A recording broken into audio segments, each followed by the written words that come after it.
Our next reading is measures of leverage, starting with question number 1. All else equal, which of the following statements about operating leverage is least accurate? Firms with high operating leverage experience greater variance in operating income. That is true. Higher operating leverage or higher financial leverage, it will result in more volatility in net income and operating income. Operating income for operating leverage and net income for financial leverage. So volatility increases with leverage, right? So since we are talking about operating income, it will be influenced directly by operating leverage. It's a true statement. B, lower operating leverage generally results in higher expected rate of return. That is not true.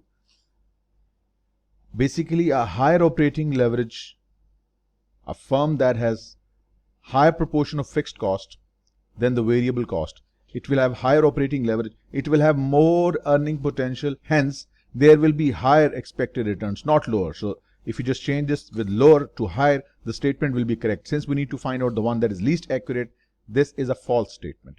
It will become correct if you write higher operating leverage, higher proportion of fixed cost, more earning potential generally results in higher expected rate of return. Since it's not higher, it's lower, so this statement is incorrect. Operating leverage reflects the trade-off between variable cost and fixed cost. Yes. What proportion of your cost is variable? What proportion of cost is fixed? This is what we measure, or what is reflected through operating leverage. It's a true statement. So the statement that is false is B, and that's why it's the right answer. Next. Jayco Incorporated sells blue ink for $4 per bottle. The ink variable cost per bottle is $2. This is your selling price. This is your variable cost. Ink has fixed cost of $10,000. What is Jayco's break-even point in units? There's a formula which we use to calculate the break-even quantity. Break-even quantity is equal to fixed cost divided by the unit contribution margin. Fixed cost is $10,000. How do we calculate unit contribution margin? Unit contribution margin is equal to unit selling price 4 minus unit variable cost, that is 4 minus 2, 2. So dividing your fixed cost with the unit contribution margin gives you a break-even quantity of 5,000 units. This is the level of output and sales where there will be no profit, no loss. So that makes B to be your correct option. Straight application of formula and you got your result. Next. Financial leverage magnifies. Magnifies means it increases. Increases what? Financial leverage magnifies operating income variability. No. Financial leverage is caused by debt. And debt means interest. There is no interest effect upon operating income. Yes, operating income variability is affected by operating leverage, not by financial leverage. This is an incorrect option. Earning per share variability. That's correct. When financial leverage is higher, it means company has more debt in its capital structure. It will result in higher interest. And this interest, which is a fixed cost, it will result in EPS volatility. EPS will be volatile. Earning per share will be volatile because of higher charge against income, against operating income. And also, it will affect the gearing. Debt to equity would be higher, because debt is greater proportion of equity, and it will also influence your EPS in the denominator. So yes, that's true. Financial leverage will magnify earning per share variability. There will be more volatility in EPS because of financial leverage. And what about taxes? If financial leverage is high, it will result in higher interest. Since interest is a tax allowable expense, or tax deductible expense, so there will be more tax deductibility. More tax deductibility. And because of higher tax deductibility, the overall tax will fall. The tax will not magnify, rather it will reduce. So this is the incorrect option as well. So the correct one is B, and B it is. Which of the following statements about leverage is most accurate? Most accurate. A decrease in interest expense will increase the company's degree of total leverage. First of all, decrease in interest expense will lower your degree of financial leverage. First of all. Decrease in interest expense will lower your degree of financial leverage. And degree of total leverage, it is the product of two leverages, degree of operating leverage and degree of financial leverage. Assuming degree of operating leverage is fixed or is kept constant, let us study the interrelationship of total leverage and financial leverage. So when the financial leverage increases, the total leverage goes up. Financial leverage decreases, total leverage goes down, assuming degree of operating leverage is fixed. So a decrease in interest rate will in fact lower the degree of financial leverage, and this lowering of degree of financial leverage will result in lowering of the degree of total leverage, not increase, and that is the reason this is an incorrect statement. It's an incorrect statement. Degree of total leverage should fall, not increase. If the company has no debt outstanding, when there is no debt, maafi debt, that means there is no interest, then its degree of total leverage equals its degree of operating leverage. We have just written this relationship that the degree of total leverage, it is equal to product of degree of operating leverage multiplied by degree of financial leverage. How do we calculate the degree of financial leverage? Degree of financial leverage is equal to earning before interest and tax, that is the pre-interest income, divided by earning after tax, that is EBIT minus interest expense, right? Since company has no debt outstanding, meaning thereby there is no interest, if there is no interest, the numerator and denominator of this fraction would be the same, which means the degree of financial leverage would be 1. Since in this case there is no debt outstanding, no interest, degree of financial leverage is 1. Plugging degree of financial leverage and replacing it with 1, what you have is degree of operating leverage is equal to degree of total leverage. So it is true. It is true. When there is no debt, means no interest, then degree of total leverage is equal to degree of operating leverage. So if the company has no debt outstanding, then its degree of total leverage equals its degree of operating leverage. That makes B to be the correct option. Why not C? An increase in fixed cost, holding sales and variable costs constant, will reduce company's degree of operating leverage. Wrong. Fixed cost increase results in increase of degree of operating leverage. That is not correct. Not correct. So the correct option is B, and B it is. Given the following information on the annual operating results of Art Frames, a producer of quality metal picture frames, we have been given sales 3.5 million, variable cost 45% of sales, fixed cost $50,000, debt interest payment on $750,000 issued at par with annual 9% coupon, market yield is 7%. Interest expense is 750 times 7%, but interest paid is 9% of 750. There is a difference between payment and charge to income statement. So do not multiply 750 with 7%. You have to take the coupon. That's the payment that's being made. All right, moving on. Art Frame degree of operating leverage and degree of financial leverage are closest to. We need to calculate both of these leverages.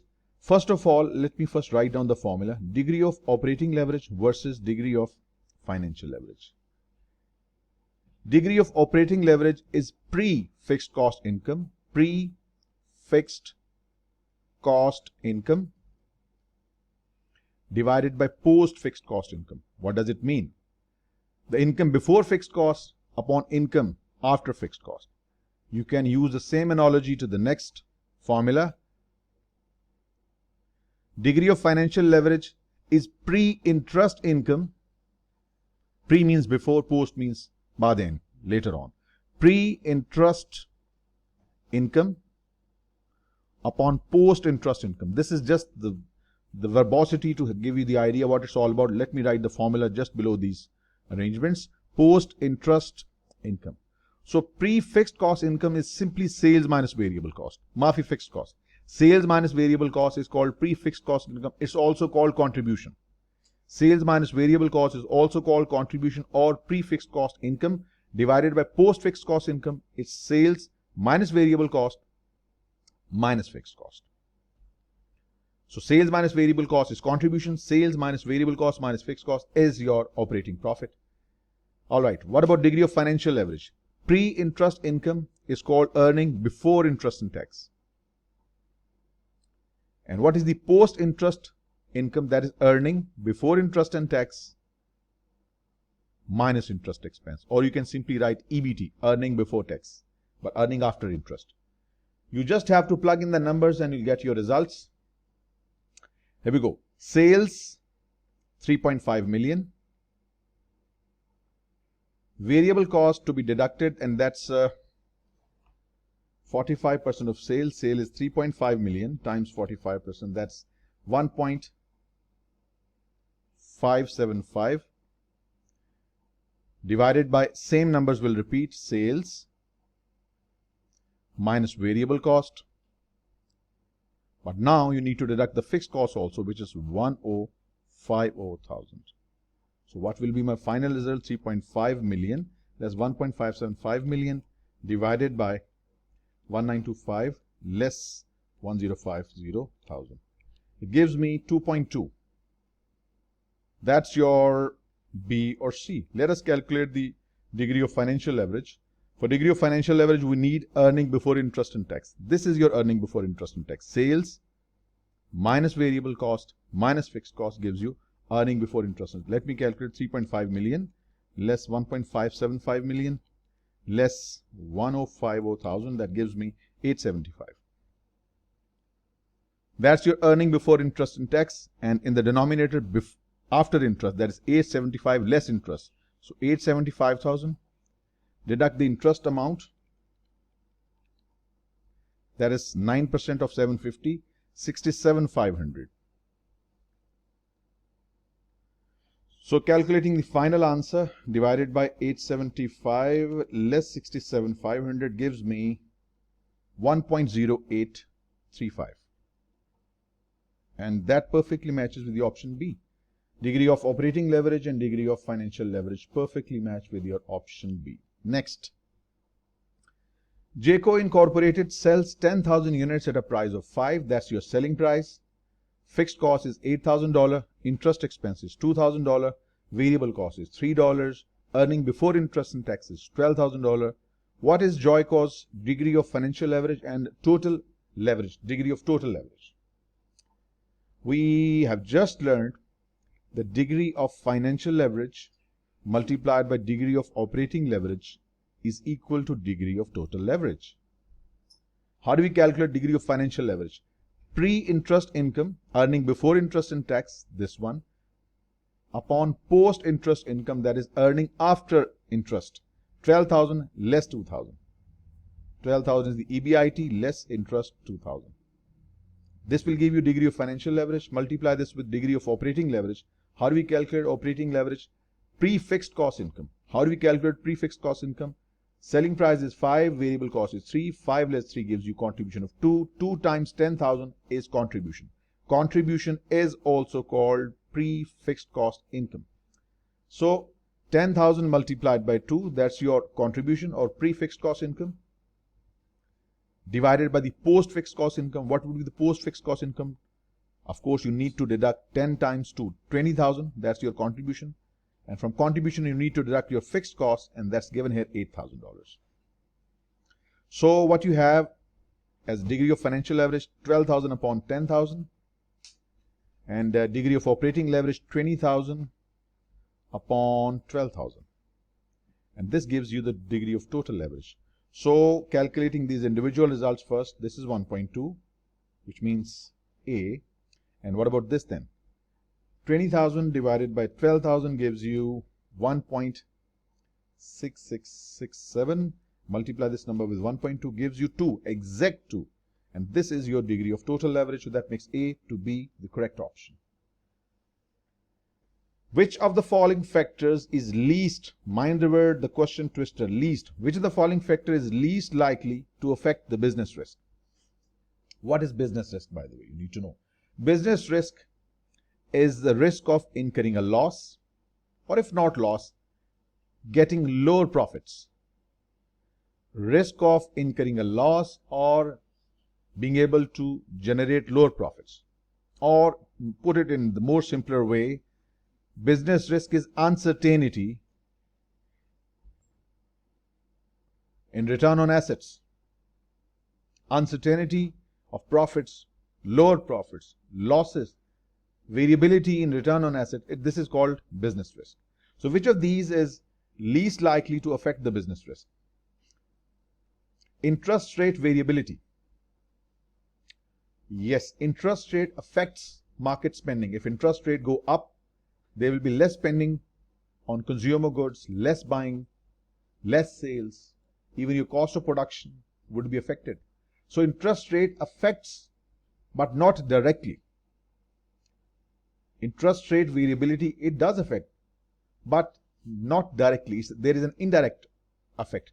What about operating leverage? Operating leverage is something inherent in a business. It's a composition of your cost structure, fixed cost versus variable cost. Which of these is higher? This will directly impact your cost structure. If fixed cost goes up, it will increase business risk. There will be uncertainty on return on assets, loss, probably lower profit. This is what is happening right now. Businesses are closing. Why? Because there is downturn. Fixed cost cannot be paid. Businesses are being shut down. Fixed cost can result in volatility. FTC thriving and doing well because we have very limited fixed cost. So fixed cost can put business in trouble, losses or lower profits, right? Demand variability. Again, it's a direct part of your business. It will result in direct loss or lower. Demand variability will, sale will fall and result in lower profits. So these two will affect your business risk. They will influence the business risk, but this will affect, but not directly. So this is least likely, or compared to B and C, A is one step behind. So that makes A to be the correct option. Given the following information on the annual operating results, and I think we've just done it. A. This was the previous question. Same data. No need to redo. Which of the following statements regarding leverage is most accurate? A firm with high business risk, already in trouble, is more likely to increase its use of financial leverage. Now that doesn't make sense. A business is already having high business risk. Business is in trouble. High business risk means less profits or losses, or there is variability in return on assets. A business is already in trouble. Why will it resort to more financial leverage? Doesn't make sense. It is not an accurate statement. Wrong. High levels of financial leverage increases business risk. That is true. So far, this part of the statement is concerned. While high level of operating leverage will decrease business risk, this is wrong. Operating leverage or financial leverage, they both increase business risk. If there is higher financial leverage, higher operating leverage, business risk goes up. And conversely speaking, lower financial leverage, lower operating leverage will reduce business risk. So first part of the statement is correct. Second is incorrect. That's the reason the whole statement is incorrect. C. A firm with low operating leverage has small proportion of total cost in the fixed cost. If this is the total cost structure, fixed cost is smaller part of your total cost structure. That is true. A firm with low operating leverage has a smaller proportion of its total cost in fixed cost. Remaining are variable costs. It's true. C is the correct statement. C is the right answer. The uncertainty in return on assets, we have just discussed this.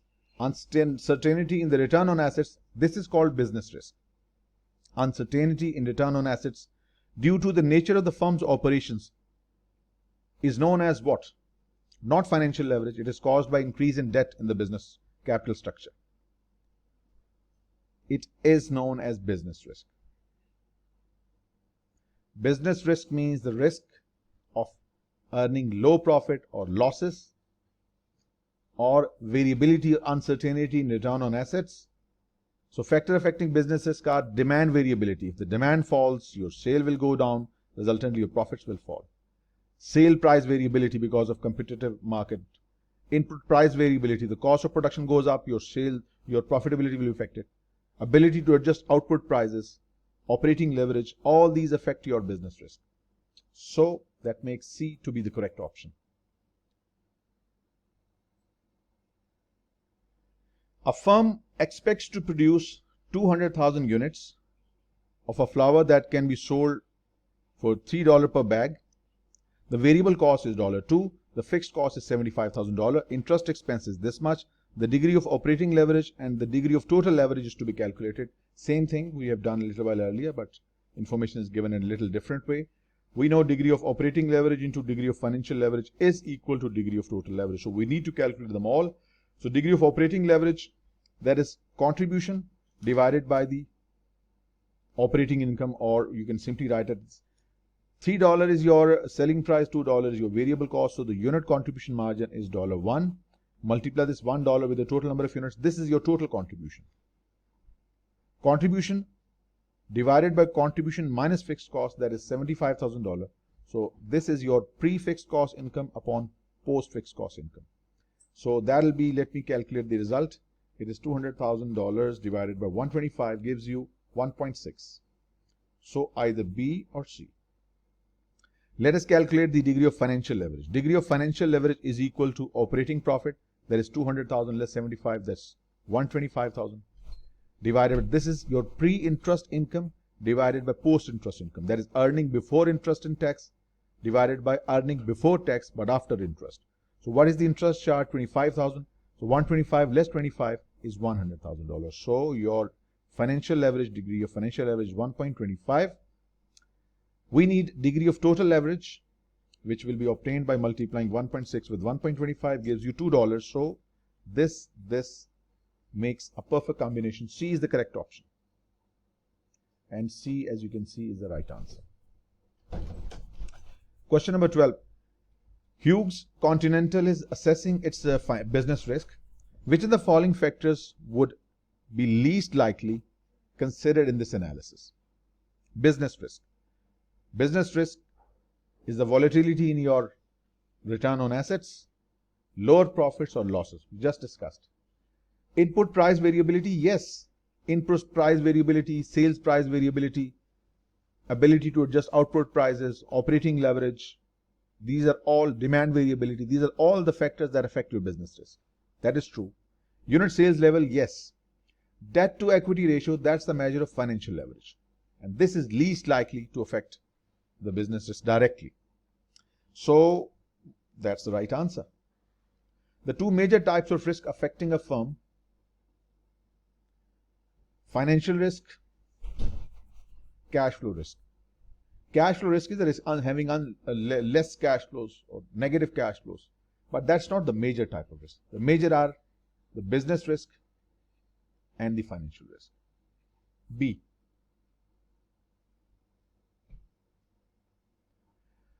Vanton San Yoshihiro Company manufactures custom door knobs for international clients. Average revenue is $35 per unit. Variable cost is 15, so the difference between these two is $20. That is your unit contribution margin. Total cost is $200,000. If sales are 10,000 units, what is the break-even sales quantity? We know the formula. Break-even quantity is equal to fixed cost, which we don't have in this question directly, less unit sales price minus unit variable cost. We have been given the total cost, but we know total cost is sum of fixed cost and variable cost. Right? Total cost is given as $200,000. Fixed cost we do not know, but we do know variable cost per unit, $15 per unit. How many units are we talking about? 10,000. $15 per unit, 10,000 in total, multiplied 150 will be the fixed, will be the variable cost. The difference between total cost and variable cost will be your fixed cost, $50,000. So $50,000 will be your numerator. Selling price per unit is 35. Variable cost is 15. You just need to simplify. 50,000 divided by 20 gives you 2,500 units. These many units will help company achieve the break-even point, the level of output and sales where there is no profit, no loss. C is the right answer. If a 10% increase in sales causes earning per share to go up from $1 to 1.5, and if the firm uses no debt, now that's a critical aspect we have just seen a little while earlier. Degree of total leverage, is equal to degree of operating leverage multiplied by degree of financial leverage. And we have just seen if there is no debt means no interest, so degree of financial leverage will be 1. And in that case, your degree of total leverage is equal to your degree of operating leverage. We will use this relationship. And if the firm uses no debt, then what is the degree of operating leverage? So we can calculate degree of operating leverage using degree of total leverage, and which can be calculated from the data given. Remember, one of the formulas to calculate degree of total leverage is percentage change in EPS divided by the percentage change in sales. What is the percentage change in EPS? EPS went up from 1 to 1.5. There has been change of 0.5 per $1 times is 50%. EPS has gone up by 50% and the sales have increased by 10%. So 50% by 10 means the degree of total leverage is 5, and which is degree of operating leverage. So degree of total leverage is 5, and in this arrangement it is also equal to degree of operating leverage. So that makes A to be the correct option, 5. Next, 16th, as financial leverage increases, more debt, what will be the impact on the expected rate of return and financial risk? Since financial leverage directly affects the financial risk, so financial risk will go up. A riskier business will be avoided by the investors, and if the investors had to invest, they will require higher return. So higher financial leverage means more financial risk, and hence the investors will require more return. Expected rate of return will go up. So both will rise. A. Now apparently a bigger question, but very limited work to be done. Anna Korotikin is the sole proprietor of Cover Me Up, a business that designs and sews outdoor clothing for dogs. Each year she rents a booth at the Regional Pet Expo and sells only blankets, dogs blankets. Korotikin views the expo as a primarily a marketing tool and is happy to break even. It's just a marketing tool. She has other lines of sales. Here she's just for a marketing purpose or advertisement purpose. So you just need to break even. That is just to cover her booth rental. For the last 3 years, she has sold exactly enough blankets to cover the $750 booth rental fee. This year, she decided to make all blankets for the expo out of the high-tech, waterproof, breathable material that is more expensive to produce, but that she believes she can sell for a higher price than $750. So what's the higher price she's expecting? We'll see. Information on the two types of blanket is given as follows. Last year, basic blanket, this was the selling price, this was the variable cost. This year she has a better quality product, waterproof, breathable material, will sell for $40, but the cost of production will be higher as well, $33. Assuming that Korotikin remains most interested in covering the booth cost, which has increased to $840 from $750 to $840, how many more or fewer blankets does she need to sell to cover her booth cost?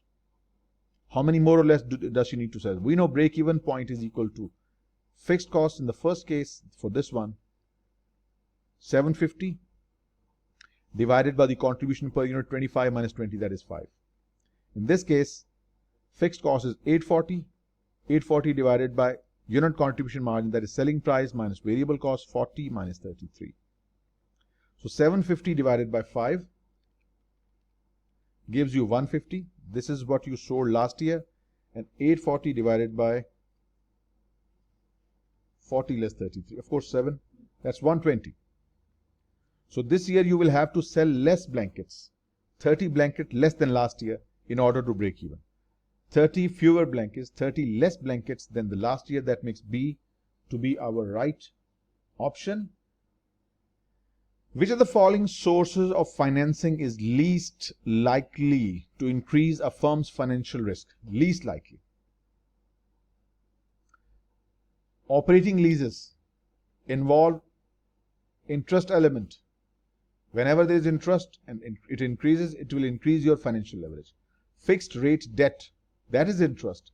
Interest goes up, your financial leverage goes up. Correct. Common equity. Common equity is just a financing. It does not involve fixed obligation. If you issue common equity, 10 साल interest dividend न दें. Don't pay dividend for 10 years. There is no dividend payment is not a compulsion. Dividend payment is not an obligation. It's not a fixed obligation. But paying interest is. That's what makes interest riskier. Right? So what's financial risk? In this context, it's the risk of taking on fixed financial obligations like interest. So operating leases will involve interest.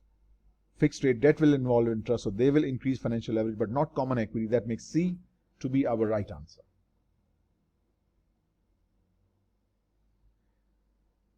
FCO Incorporated is comparing EBIT forecast to help determine the impact on its capital structure on the net income.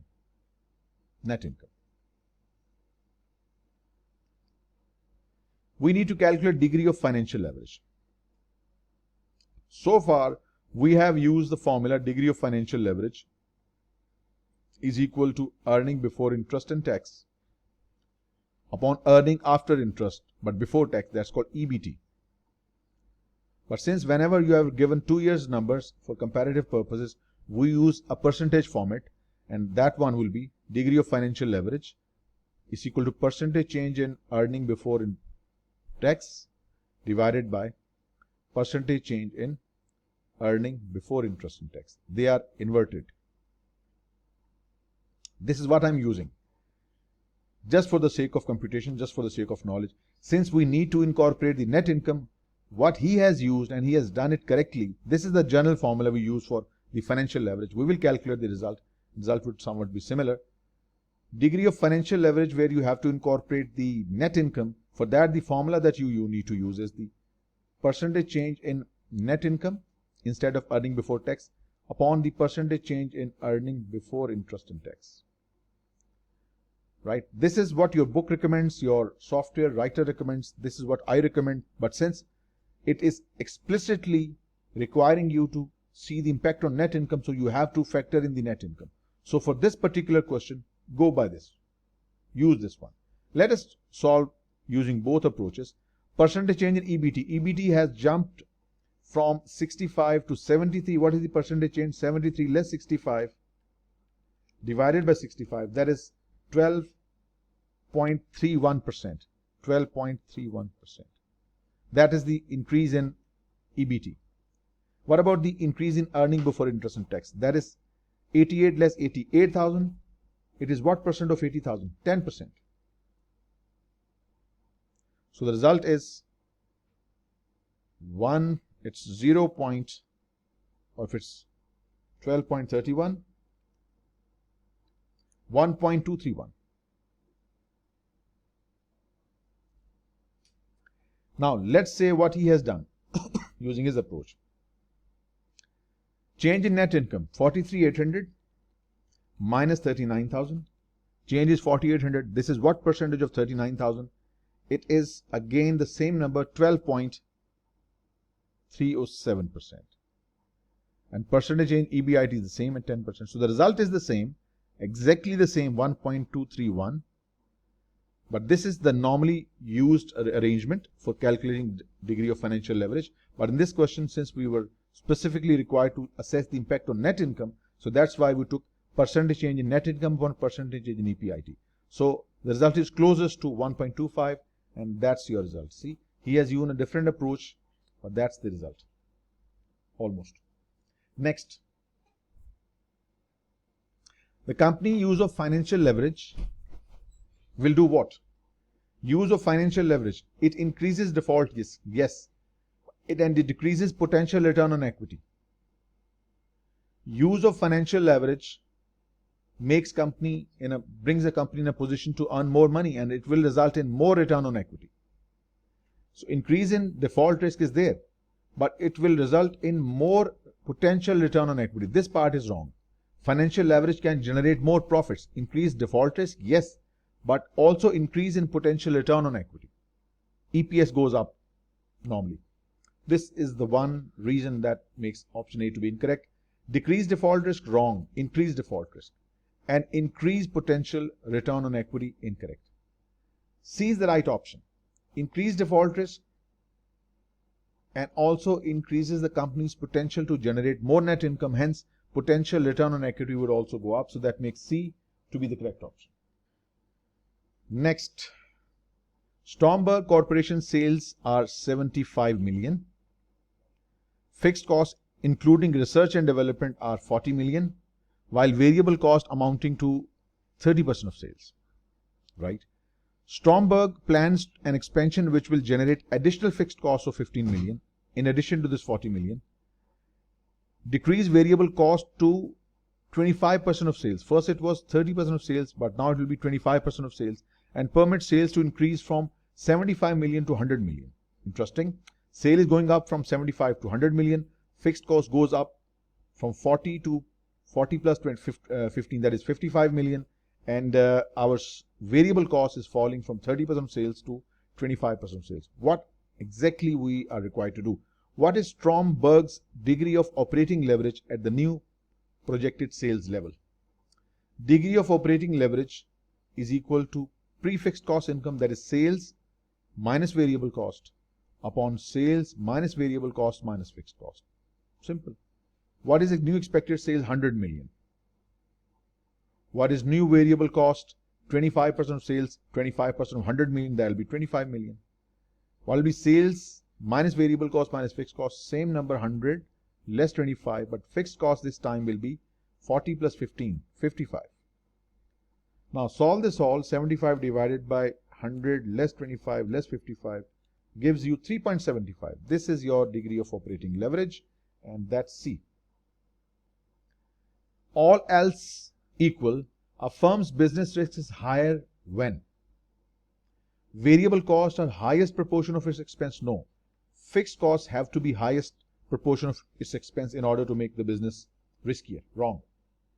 The firm has low operating leverage. No. If the fixed cost is high, it will result in higher operating leverage. Business risk is higher when there is a higher operating leverage. This is wrong as well. C. Fixed costs are the highest portion of its expense. Yes. When fixed cost is the highest proportion of its expense, it will result in more volatility in your returns. Hence, the business risk, operating risk leverage will go up. That makes C to be the correct option. Jayco Incorporated has a division that makes red ink for the accounting industry. The unit has a fixed cost of $10,000 and it expects to sell 40,000 bottles of ink per month. If the variable cost is $2, what price must be set in order to break even? We have to select the price that will result in a break even. This is the expected sales, and assuming this to be the break even point is equal to fixed cost divided by selling price minus variable cost. We want 40,000 to serve as our breaking point. Fixed cost is $10,000. Selling price is not given. Variable cost is 2. What should be the selling price so as to make this $40,000 as our break-even point? No profit, no loss. So S minus 2 will be brought to this side of the equation. 10,000 upon 40,000. That will be 0.25. S minus 2, 10 by 40 is 0.25. S is equal to 0.25 plus 2 will give you 2.25. That makes C to be the correct option. Additional debt should be used in the firm's capital structure if it increases what? Earning per share. Earning per share are not critical for the success of the business, for the value of the firm. So this is not the objective. We want to increase debt just because we want to increase earning per share or firm's earning. That's not the critical objective of the firm. We want to increase the value of the firm. Optimal capital structure, proportion of debt and equity. We must make a mixture of such proportion that will result in the maximization of the firm's value.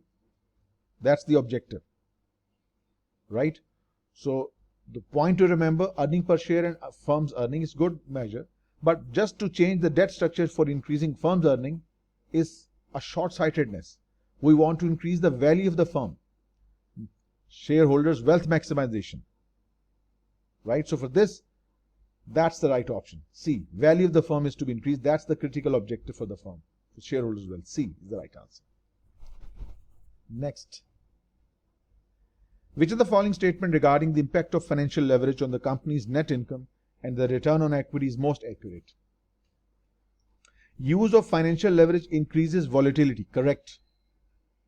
Use of financial leverage increases volatility of return on equity for levels of volatility in operating income. It's true. Financial leverage will result in more volatility for return on equity.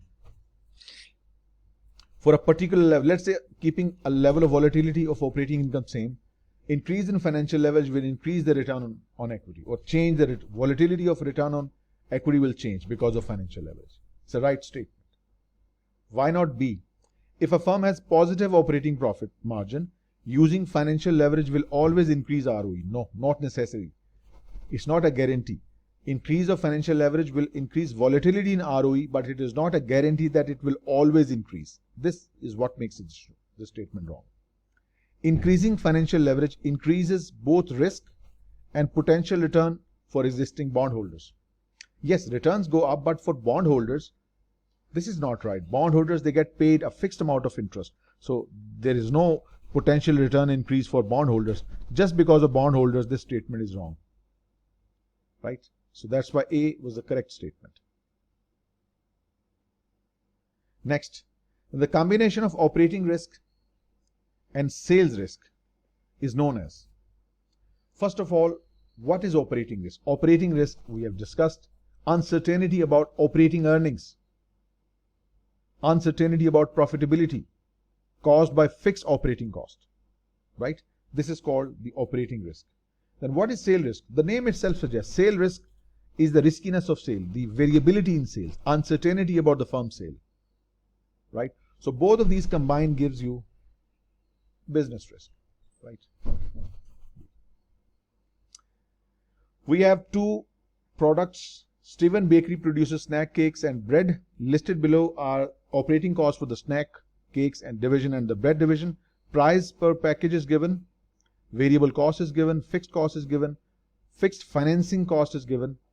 Compared to snack cakes division, the operating break-even quantity for the bread is greater or lower. Let us calculate this. We have the formula. We just need to plug in the numbers given in this table and you get your result. For cakes, your fixed cost is $25,000. Your contribution is 2 minus 1, 1. So the break-even quantity is 25,000 cakes.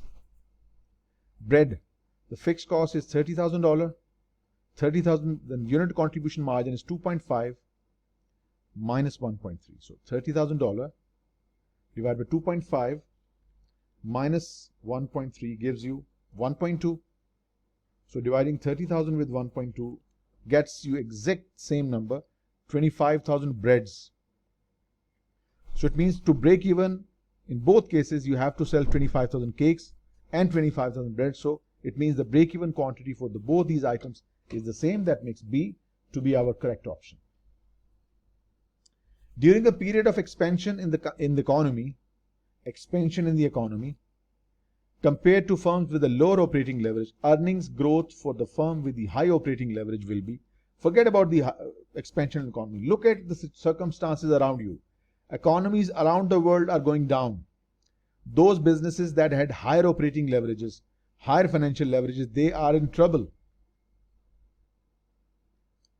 If things revert, economy starts growing. During a period of expansion in the economy, compared to a firm with lower operating leverage, earnings growth for firms with the higher operating leverage will be higher. So it means leverage is not bad, financial leverage or operating leverage. It depends upon the market circumstances. If economy is doing bad, your financial leverage and operating leverage will kill you. If the economy is doing well, your operating and financial leverage will increase your earning potential. You will make much higher returns. So if the economy is doing well, higher leveraged firm will generate higher margins, higher profits, right? That makes B to be the correct option. Which of the following is a key determinant of operating leverage? Key determinant. Operating leverage is determined by the composition of cost structure, how much fixed cost is there in the overall cost composition of the firm. Not debt, not competitive nature of the business, rather the trade-off between fixed and variable cost. Fixed cost is what proportion of the total cost. C is the right answer. Annual fixed cost of King matrices is $325,000. Variable cost is $120,000. selling price 160. You just have to find the break-even point. It's a very simple question. This is your fixed cost, and the unit contribution margin 160 minus 120, 40. Straight 325 divided by 40 gives you 8125. This is the break-even quantity of matrices. If you sell these many matrices, you make no profit, no loss. You are at a break-even point. That's C. Next, an analyst has gathered the following expenditure for 3 different firms, each of which has sales level of 4 million. 4 million for A, 4 million for B, 4 million for C, and these are your variable cost and fixed cost, right? What we need to calculate, which of these firms has the highest degree of operating leverage? We know the formula. Degree of operating leverage is equal to sales minus variable cost, sales minus variable cost minus fixed cost. That's what we'll do for every firm. For the first firm, sale is 4 million, variable cost is 2 million, 4 minus 2 minus fixed, and then fixed cost is 1 million. For the second firm, sale is the same, 4, variable cost is 2.6 upon 4 minus 2.6 minus 1.3. That's the fixed cost here. For the third firm, C, sale is same, 4 million, 2.4 million is the variable cost, 4 minus 2.4 minus 1.4. Now let us calculate the result of all. For the first one, it's simply 4 minus 2 upon 1, 2. For the second one, 4 minus 2.6, 1.4 upon the result gives you 14.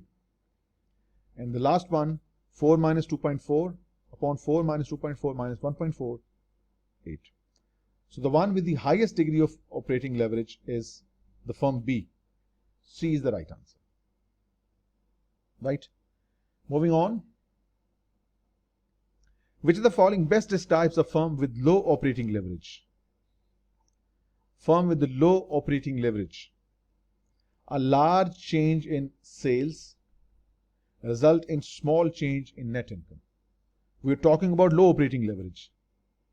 And moreover, this is net income, not the operating income. So this firm is highly financially leveraged. We are looking for a firm that has low operating leverage. This is not the right result. Earnings before interest and taxes result in a small change in net income. Your EBIT very big, but after paying interest, your net income becomes very small. Where is the money gone? Money has gone to pay the interest. So this is the financial leverage, not the operating leverage. And it is high. Then low operating leverage means a large change in the number of units a firm produces and sells results in similar change in the firm's earnings before interest and tax. If the number of units sold are more, profit goes up. Number of units sold less, profit goes down. Your profit moves in line with the number of units sold. This is the feature of low operating leverage. In case of high operating leverage, things move erratically. There is uncertainty, there is unevenness, there is volatility.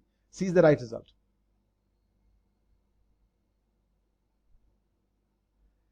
Yangtze Delta High Technology produces multimedia-enabled wireless phone. The factory incurs rent, depreciation, salary, and other fixed costs totaling 10 million RMB. It's the Chinese currency. Also, the company incurs annual interest of 3 million on debt. Each phone sold by Yangtze sells for 200, and the variable cost per phone is 150. What we need to find? Delta's operating break-even quantity of sales is closest to. Break-even quantity is equal to fixed cost. This is your fixed cost, 10 million. Upon unit contribution margin, 200 less 150, just 50. Right? So it's 10 million upon just 50. So I will write complete 10 million in my calculator divided with 50. I get 200,000 units. And just not to get confused, there are 6 zeros after the 10. So this is your break-even quantity. C is the right answer. Degree of total leverage. For that, first we need to calculate the degree of operating leverage. We have been given sales, put the sales figure. We have been given the cost of sale, that is 40% of sales, write 40% of 5 million upon, these are million numbers, remember, upon 5 million less 40% of 5 million, that's variable cost, minus fixed cost, that is 1 million. If solve this all, gives me 1.5 million. Degree of financial leverage. Financial leverage is your operating income. This is your operating income. 5 million minus 40% of 5 million minus 1 million. Out of this, whatever you get, let me first calculate what it was. 5 less 0.4 times 5 less 1 gives me 2 million. This is 2 million. And from this 2 million, we need to deduct the interest. What is the interest? This is the loan. This is the coupon. The interest payment is 1.5 million times 7% gives me 105,000. So the final answer of all these is 5 million less 40% of 5 million less 1 million upon 2 million minus 105,000 gives me 1.0554. We need the degree of total leverage. This is degree of operating leverage. This is degree of financial leverage. Multiplying these two, 1.0554 times 1.5 gives me 1.5831, which is approximately 1.59. That makes C to be the correct option. Next, Nelson Incorporated has a fixed financing cost of 3 million, fixed operating cost of 5 million, variable cost 2 per unit, selling price 4. We need to calculate break-even quantity. Very simple. Break-even quantity, we need the fixed cost, not the interest one. 5 million divided by unit contribution margin 4 minus 2. So 5 million divided by 2 gives you 2.5 million units. This is what you need to sell to break even. That makes A to be the correct option. Next, Myron Jackson is a private equity fund manager specializing in distressed companies. What are distressed companies? The companies that find it hard to meet its financial obligations. They are unable to make the interest payments. These are called distressed companies. His investment philosophy is based on the principle that capital structure problems can be fixed. He believes that the financial risk can be brought down because changing the capital structure will lower your financial risk. But industry characteristics dictate the business models. So business model, that is the operating leverage, it is determined by the specific industry. So Jackson would most likely be interested in distressed firms, those with the high financial leverage, with which the following characteristic. He will select the firm that has high financial risk, or this option, right? This is something he can manage. But this business is much more attractive. If I have to select between B and C, C is much more attractive because this business is already at low operating risk, right? Its fixed cost can be increased and it can be made more profitable, and we can control the financial risk by reducing the size of debt. C is the right option. A variability in firm's operating income is most closely related to, in income, operating income, business risk, C. The additional risk a firm's common shareholders must bear when the firm uses fixed cost financing is best described as fixed cost financing. We are talking about interest. Increase in interest, increase in debt, increases financial risk. A. Last question, the topic would be over. Which of the following statements about business risk and financial risk is least accurate? Factors that affect business risk are demand, sales price, input price variable. Absolutely correct. The greatest company's business risk, higher its optimal debt ratio. Business risk is a measure of operating leverage.